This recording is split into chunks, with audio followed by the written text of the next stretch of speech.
Meron pong mainit na usapan ngayon ang balita tungkol kay XRP matapos pong i-highlight ng crypto influencer na si Saif ang isang video ni na Ginoong Jade Girassi at saka Matthew Tuttle.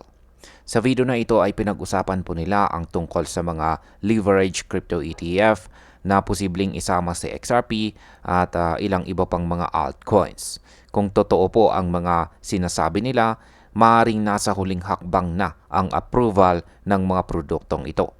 Kaya tingnan po natin kung ano ang ibig sabihin nito para kay XRP at sa buong market. Pero bago po tayo magpatuloy, ay pakibasa na lamang po muna ang disclaimer dito po sa ibaba ng ating screen. Ayan. Ano nga ba ang sinasabi tungkol sa leverage crypto ETF? Diretso na po tayo rito sa short video clip dito na pinost ni Saif Crypto. Ayan, panoorin po muna natin. But I thought, let's just jump right in on these crypto ETF filings I mentioned. So correct me if I'm wrong, I showed 10 filings from back in January. These are all 2 times leveraged ETFs, and they cover everything from that Trump meme coin I mentioned to XRP, Solana, Litecoin, Bonk. There are a bunch of these. And so first let me ask, where do these currently stand with the SEC? And I'll offer the usual disclaimer. I know there's only so much you can say with certain filings, so I'll throw that out there. But what can you tell us about these? Yeah, and actually, interestingly, they are all just about ready to go from an effectiveness standpoint. You know, this is as I'm sure you know, an entirely. But I thought, At ayan, paliwanag po natin kung ano yung kanilang pinag-usapan dito. Sa kanilang panayam ay binanggit po ni Ginoong Girassi na may mga filings mula pa noong January para sa iba't ibang leverage crypto ETF. Kabilang po dito ang exposure hindi lang kay XRP kundi pati kay Solana, Litecoin at maging sa mga meme tokens tulad po ni Bonk. Ang ibig pong sabihin nito ay lumalaki na po ang interest ng market sa structured crypto products at hindi na po limitado sa spot at saka futures trading lamang. Kaya ang market impact po nito ay kung maaprubahan ang mga ETF na ito, mas marami pong investors ang magkakaroon ng access kay XRP na maaari pong magpataas sa demand at magtulak sa kanyang presyo pataas. Ano naman ang mga sinabi ni Ginoong Matthew Tuttle?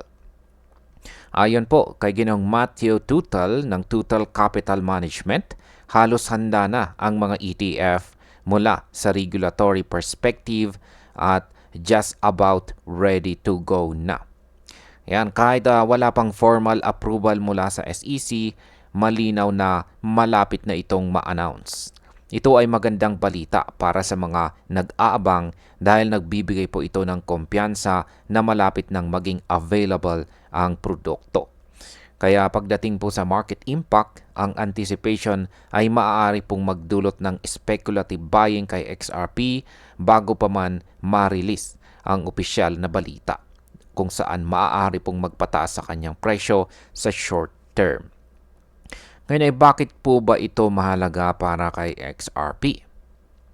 Sa XRP po ay isa sa mga pinakaginagamit na digital assets at madalas pong bantayan ng mga investors dahil sa kanyang legal history sa US.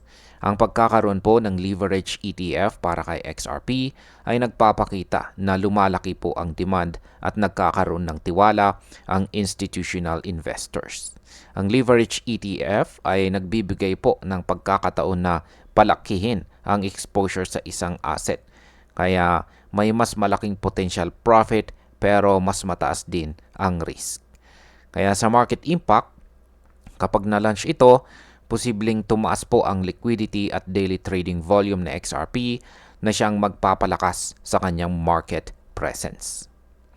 Ngayon, may karera din ba para sa spot XRP ETF? Bukod po sa leverage ETF, marami ring kumpanya ang nag-file para sa spot XRP ETF.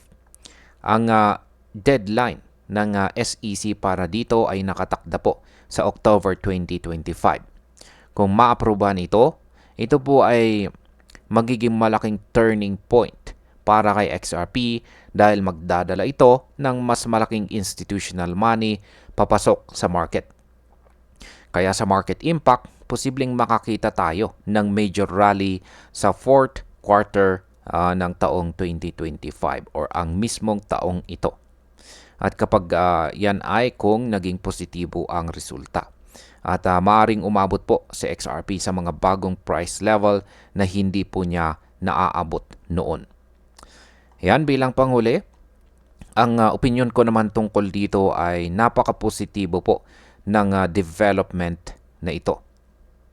At sapagkat pinapakita po nito na handa na ang market para kay XRP bilang bahagi ng regulated investment product.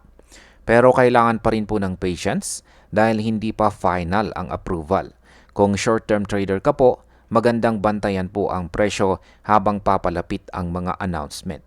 Para po sa mga long-term holders, ang mga balitang ito ay sinyalis na si XRP ay unti-unti nang nakaka-attract ng malalaking institutional investors. At hanggang dito na lamang po tayo sa video na ito mga ka-crypto. Marami pong salamat sa panonood. Ingat po tayo lagi at God bless po sa ating lahat.